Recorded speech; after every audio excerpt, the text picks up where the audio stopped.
On ne se voit jamais si bien que dans le regard de l'autre, et c'est la raison pour laquelle l'intervention de Bernard Van Hansbroek, issu de cette petite région de 4 millions de francophones au nord de la France, et peut-être qui un jour rejoindra d'ailleurs le territoire français si les négociations institutionnelles continuent. Vous ne manquez pas d'atouts pour nous convaincre en tout cas. Et donc Bernard a pris la peine d'analyser un certain nombre de choses, donc de mettre en perspective. Je pense que le regard qu'il porte sur la Wallonie et sur son service public de l'emploi et de la formation va éclairer vraisemblablement les problématiques que vous vivez au sein de vos différents territoires. Bernard, tu as la parole pendant une vingtaine de minutes, je te connais. Ceci étant donc un temps maximum. Merci. Mais moi, d'abord, à ta question, je vais l'utiliser comme introduction. Moi, je changerai un titre, un mot dans le titre. Il fonctionne, oui. Oui, ça va. Je changerai un mot dans le titre et vous allez voir tout de suite pourquoi. Je dirais, pour être efficace, les politiques publiques de l'emploi et de la formation professionnelle doivent être territoriales. Je remplacerai territorialisé par territorial. Ça va? Donc c'est vraiment... Et ça, je vais m'expliquer un peu plus loin.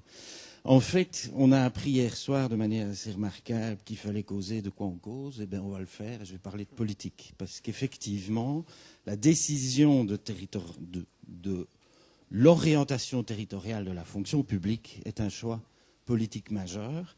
Et donc, si je dis que c'est efficace, et la question de l'efficacité est centrale, ça veut dire que je fais un choix politique. Si le service public, je vais prendre service public et fonction publique, si le service public, c'est un rouage du pouvoir pour formater les citoyens dans des comportements qui sont prévus, alors plus c'est centralisé, mieux c'est.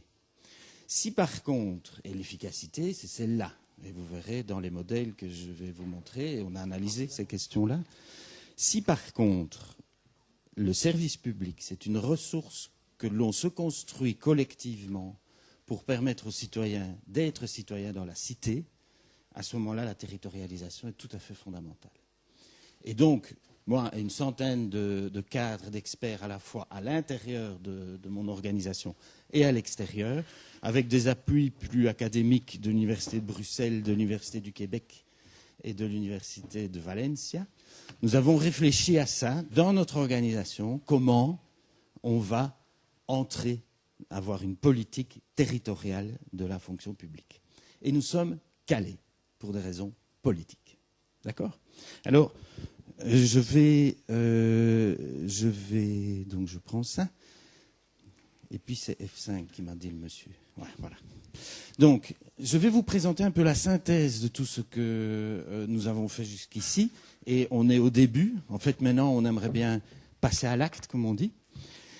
Et sur ceci, je vous dis, tout le monde est quasi d'accord. Et le point clé est bien la question de l'efficacité de notre action publique dans un environnement comme le nôtre. Donc, je vais vous passer très vite sur qu'est-ce qu'on appelle territoire. 2, quelles sont les raisons sur lesquelles nous sommes d'accord pour dire qu'une orientation territoire de la fonction publique est fondamentale. Et 3, quelles conséquences ça a pour nous. Et je terminerai par un modèle organisationnel que nous avons mis en place pour nous. Vous verrez bien si ça a du sens pour vous. D'accord ? Alors, quand on parle de territoire, voilà toutes les visions que j'ai vues dans les groupes de travail. On parle d'étendue, c'est-à-dire on s'occupe de ce qu'il y a dedans, de frontières, on s'occupe des limites, d'identité, on s'occupe d'appartenance, de pouvoir, de système ou de marché. En fait, si je vous montre toutes ces visions, ce sera détaillé dans le texte que je vais donner plus tard. C'est pour vous dire qu'on n'a pas travaillé pour essayer de mettre tout le monde d'accord sur une vision ou pour en construire une. On a travaillé en disant, avec notre diversité, qu'est-ce qu'on construit ? Donc on n'a pas cherché à se mettre d'accord. Ça, c'est fondamental, c'est les principes de l'émergence. Puisque sur un territoire, sur des territoires, effectivement, on se trouve dans des situations, je veux dire, très diversifiées. Et le problème que nous avons, c'est comment gérer ou manager, animer, comme vous voulez, on va revenir là-dessus, nos redoutables diversités. Et d'ailleurs, effectivement, on n'arrive pas à avoir un territoire ou des territoires bien embarqués, bien encadrés avec des frontières très précises. Et il y a un risque. Je voulais vous montrer ceci. C'est tiré d'un travail de la gestion des systèmes humains complexes de l'Université de Londres. En fait, ce qui m'intéresse, c'est la deuxième ligne. Si vous remarquez, il montre toutes les structures de contrôle, depuis les chasseurs-cueilleurs jusqu'à ce qu'on va appeler la civilisation réseau. Et alors, vous voyez, les premières civilisations, etc. En fait, il y a deux choses que vous pouvez voir sur les colonnes de dessus. Vous vous rendez compte que si on rentre dans la civilisation réseau, on a perdu quelque chose de fondamental. C'est la tête. Il y a la tête qui a disparu. Et notre problème, c'est qu'on a été construit pour et par la tête. Et c'est là qu'on a un nœud. D'accord ? En fait, il y a des têtes partout. Ça, c'est une chose. L'autre chose, l'autre risque, et ça a été énoncé par M. Joubert dans l'introduction de ce colloque, c'est si on va sur les territoires, le risque, c'est de revenir dans les tribus. D'accord ? Et donc, effectivement, quand nous on dit on a quelque chose de l'ordre des territoires à penser, mais c'est pour aller plus loin encore. C'est pas pour revenir vers des espèces de dictatures locales. Ça va ? Donc ça, je trouvais que c'était important de voir que nous sommes dans des mondes multipolaires, et vous allez voir, c'est important. Et en fait, on a étudié l'impact des technologies sur les comportements humains. Parce que la révolution technologique, ce n'est pas la révolution des technologies, c'est la révolution des comportements humains que les technologies portent et qui font effectivement que certaines politiques centralisées n'ont plus aucun effet correct. Et alors, les têtes deviennent un peu... Elles parlent entre elles, si vous voulez, et puis ça vit autrement. Ça a été vraiment constaté dans la gouvernance wallonne, c'est qu'il y avait un débat politique d'un côté et la vie quotidienne de l'autre. Et ça n'avait plus grand-chose à voir. Et la vie quotidienne des institutions, des citoyens, allait son chemin et les débats politiques allaient le leur. Et puis à un moment donné, nous avons vécu, au sein du service public, on le vit toujours, ce que j'appelle une crise exécutive, et j'y reviendrai. Et donc, les questions technologiques, il y a trois concepts qui sont arrivés, il y en a plus que ça, mais qui me paraissaient importants. On a vu apparaître des espaces insituables, c'est-à-dire des espaces où des personnes se vivent comme appartenant, mais qu'en fait vous ne pouvez plus fixer sur un territoire. Ça, il faut faire attention à ça. Hein, je me souviens du patron de Danone qui disait « Mon pays, c'est Danone ». Et justement, j'avais expliqué qu'il y a des citoyens chez nous qui travaillent pour des grosses entreprises. Leur vie quotidienne est totalement construite par leur entreprise. Les congés, les moyens, l'école pour les enfants, les déplacements, l'avenir et tout. Et donc, je disais, ils ne vivent plus en Wallonie, ils vivent en Danonie, en fait. Parce qu'effectivement, les conditions, parce que ce qu'il faut rendre compte, c'est les conditions de vie qui sont importantes. Alors après le débat politique belge, je pensais bien, ça passe après les perspectives de carrière que je peux avoir chez Danone, qui est 360 000 travailleurs dans 180 pays. Enfin, je prends un exemple. Et leur RH, ils la font comme un marché de l'emploi domestique. Donc, OK, ça va effectivement configurer des attitudes au sein des territoires. Mais, je dis, il faut faire attention. Figurez-vous que ça accentue le besoin de territorialité de l'action publique. Le fait que les espaces deviennent insituables. L'autre, ce sont les nomades collaboratifs, c'est les nouveaux types de travailleurs. Les travailleurs, vous ne pourriez pas leur mettre un nom de métier ou de compétence. Par contre, quand vous lisez le CV, vous dites non, je trouve d'y lancer des choses. Et en fait, on fait quoi avec ça ? Eh bien, ce sont des nomades collaboratifs qui sont très attentifs à leur formation continue parce qu'ils savent très bien que c'est ça qui les tient debout et qui bougent d'un territoire à l'autre. Un nomade a besoin que des territoires soient identifiables pour pouvoir faire son parcours. Je vais vite là-dessus. Et puis alors, un élément très très important et qui crée des gros problèmes, c'est que les organisations deviennent osmotiques. Ça veut dire quoi ? On ne sait plus ce qui est dedans et ce qui est dehors. Aujourd'hui, nous avons des projets avec du partenariat, et c'est pour ça, vous verrez, dans certains modèles de gouvernance, il est impossible que la fonction publique, et c'est ce qui nous est arrivé, fasse correctement du partenariat. On fait de la sous-traitance ou on fait de l'aliénation, tout ce que vous voulez. Mais du partenariat, on n'en fait pas, puisque le partenariat, on le définit. Toi, tu sais faire ça, moi, je sais faire ça. Ensemble, on se met ensemble et on fait quelque chose qu'aucun des deux ne sait faire. C'est un peu ça, je dirais. Et donc, par rapport aux enjeux, quand on se met à jouer comme ça, les organisations deviennent floues. On ne sait plus qui est. Et une des difficultés qu'on a eues avec les espaces ressources-emploi, dont j'étais le concepteur, c'est que les communes sont rentrées dans le jeu et puis que les directeurs disent quoi ? Il n'est pas mis forum sur ce personnage-là. alors est-ce que je peux lui donner des ordres? C'est aussi bête que ça. D'accord?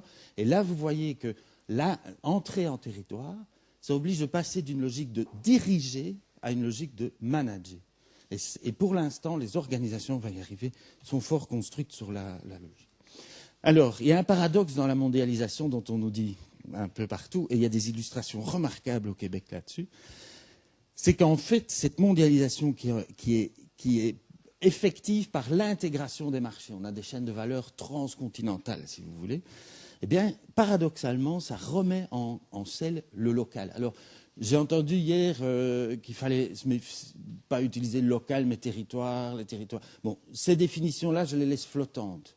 Ce que je veux dire, c'est effectivement un territoire qui n'est pas la nation. Je vous ramène aux analyses que certains économistes ont fait hier pour dire je ne vais pas appeler la nation comme un territoire, mais ce qui est en dessous, et c'est ça qui nous intéresse. C'est monsieur, je ne sais plus comment il s'appelle, qui disait c'est ça qui m'intéresse parce que c'est là que je peux travailler sur l'efficacité.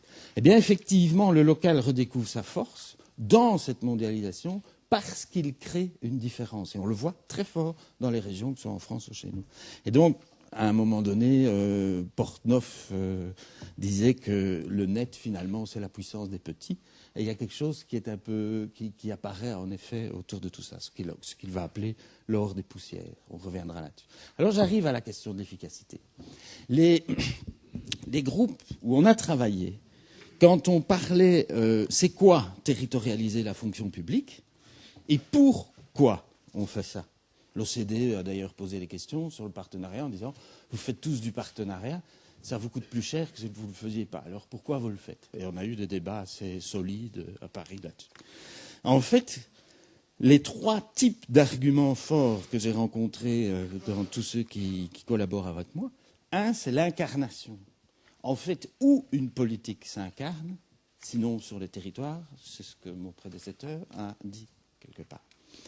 C'est-à-dire, c'est là qu'on peut analyser les praticabilités, c'est là qu'on fait effectivement le suivi, le pilotage, c'est là où l'action stratégique se met en œuvre. Donc il y a une incarnation de la politique publique sur les territoires, d'accord? Par la force des choses, parce que ça existe bien quelque part. Deuxième argument fort, c'était l'adaptation.